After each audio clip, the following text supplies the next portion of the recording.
Torcedor alvirrubro que acompanha o canal do YouTube do Anderson Batista, sejam muito bem-vindos.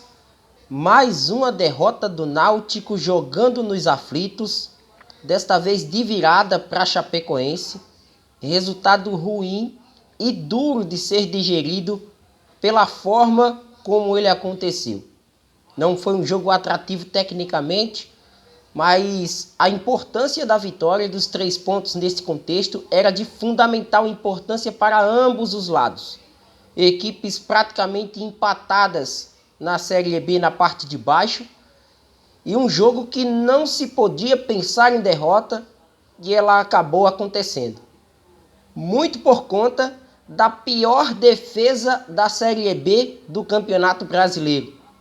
Não sou eu que estou dizendo, são os números que trazem o Náutico hoje com a pior defesa do campeonato, com 22 gols tomados. E esse foi o fator determinante para a derrota diante da Chapecoense. A gente traz aqui também, além desse fator defesa, que é bastante negativo, para esta partida, o fato do Náutico hoje não ter um padrão tático em sua equipe. O Náutico começa com 3 zagueiros, depois o Náutico passa para uma linha defensiva com 4 homens e 2 atacantes. Depois o Náutico termina a partida com praticamente 3 homens no ataque. E isso, de uma certa maneira, vai gerando mudanças dentro da própria equipe titular em termos de posicionamento. Como, por exemplo, a saída do Vitor Ferraz do meio para a direita. Como, por exemplo, a saída do Jean Carlos de mais mobilidade pelos lados para jogar como um camisa 10 no segundo tempo. E funcionou.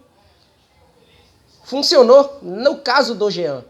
Mas nem em todos os casos essas mudanças funcionarão. E assim, falta o dedo do técnico.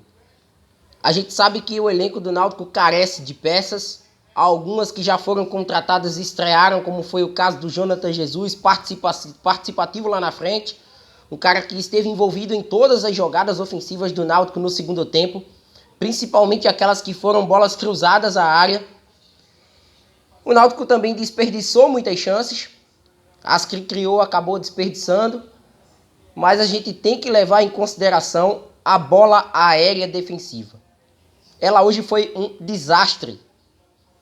Eu contabilizei pelo menos 6 bolas aéreas defensivas contra o Náutico e todas as 6 levaram perigo à meta do goleiro Lucas Perry. É inadmissível você começar uma partida com Carlão, com Bruno Bispo, João Lucas praticamente como um zagueiro, depois vai para a lateral. E você não ter o posicionamento necessário para evitar pelo menos o cabeceio do adversário. O Náutico não conseguiu interceptar a bola, minha gente.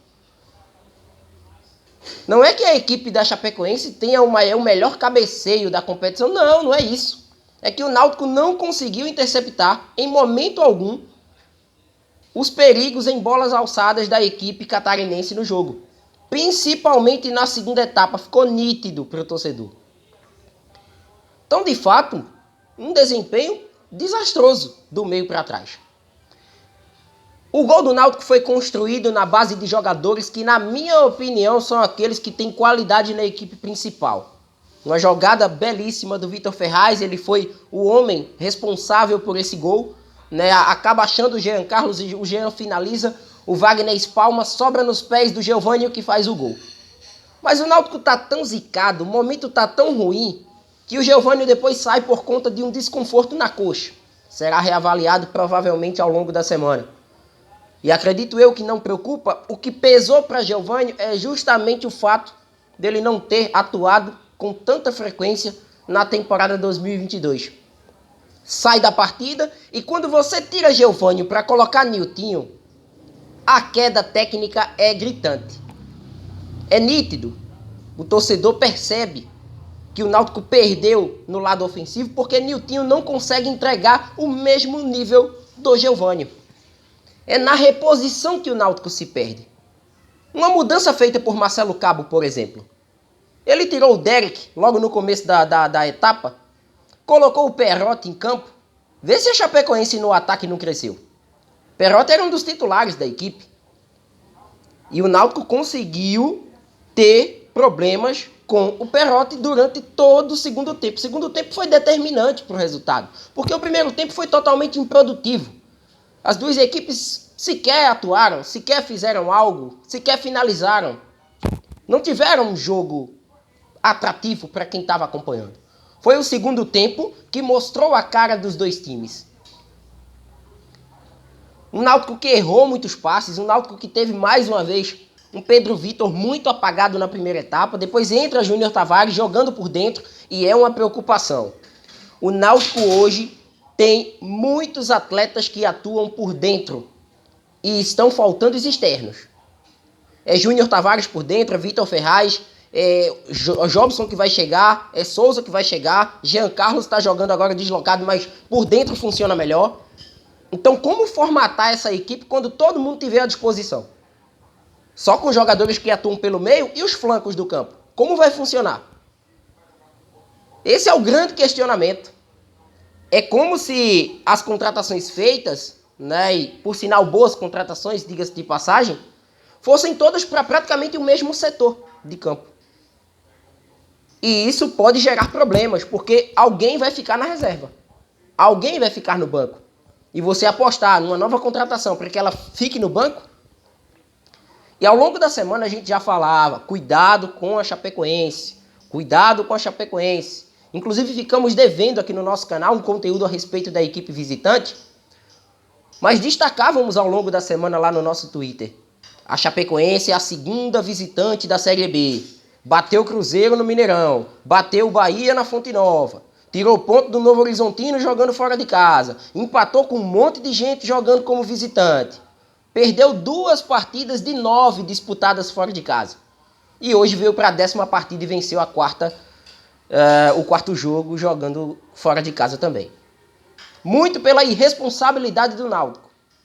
E até na coletiva, né, o técnico Roberto Fernandes destacava que seria algo extremo, né, colocar Chiesa e Jonathan Jesus juntos. E foi o extremo, né? Aos 37 do segundo tempo, o Chiesa entra na partida, né, para aquele sprint final, perde um gol por não acreditar na chegada do Jonathan Jesus como um segundo homem pelos lados, deixando o Chiesa em condições de finalizar, totalmente fora de ritmo. Não culpo única e exclusivamente o Chiesa por esse resultado, mas foi uma chance que poderia ter determinado a vitória do Náutico naquela ocasião. E camisa 9 não pode desperdiçar chance na frente do gol. E foi o que aconteceu. Minutos depois o Náutico foi punido. Punido com cabeceios, punido com 2 gols de zagueiros. Um gol do Léo, um gol do Xandão. Um gol para cada zagueiro da Chapecoense. Pela ineficiência do sistema defensivo alvirrubro. E coitado do Lucas Perry, viu? Coitado do Lucas Perry. É um goleiro que tenta, que se posiciona bem, que fez um bom jogo, mas a zaga não ajuda. Os 4 de trás não ajudam. E mesmo quando o Náutico está com 5, fecha com 3 zagueiros, coloca os laterais ali fazendo praticamente a função de um ala, né? Sem a bola recompõe, com a bola não consegue chegar na frente, porque foi assim com o Luiz Felipe no primeiro tempo, muito menos com o Pedro Vitor. Então tá complicada a situação. E o campeonato vai se afunilando, o Náutico volta à 18ª colocação.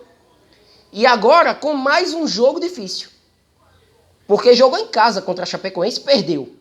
Um jogo direto, jogo de 6 pontos. Para tentar sair daquela zona incômoda. Agora pega a Ponte Preta, que também está na mesma situação. Está com os mesmos 19 pontos. E do outro lado vem o Hélio dos Anjos mordido. Por todos os fatores que o torcedor alvirrubro quiser elencar. Por ter saído do Náutico, por estar na parte de baixo, por não querer perder para o seu ex-clube. Então quarta-feira vai ser guerra de novo, contra uma equipe abatida que em casa não consegue marcar pontos e que fora de casa tem também esses resultados ruins. Náutico está indo para um caminho perigoso na Série B. Um caminho muito perigoso. Que esses reforços se encaixem e que o Náutico consiga, de uma certa forma, buscar algo diferente na competição. Porque a luta hoje é clara. Clara para qualquer torcedor alvirrubro. A parte de baixo da tabela. Não tem outra. O Náutico luta fielmente contra o Z4. porque a equipe não consegue, além de ter um padrão, não consegue ter esse padrão de jogo. É uma equipe afobada, é uma equipe que erra muitos passes, que erra nas conclusões das jogadas. Tem pecado também no aspecto emocional. E isso vai pesar dentro da competição. E a gente sabe que no segundo turno as equipes crescem de rendimento. E mais uma derrota a ser digerida ao longo de alguns dias, né? Até porque não tem muito tempo para respirar. A quarta já tem a Ponte em Campinas para tentar, quem sabe, buscar um fato novo, que seria vencer a Ponte Preta jogando em São Paulo, algo que hoje é bem improvável de acontecer, pelo menos na minha visão. Comenta à vontade, deixa a tua opinião, se inscreve no canal, ativa o sino das notificações, dá muito like nos nossos vídeos, a gente vai se falando. Forte abraço a todos e até a próxima. Valeu!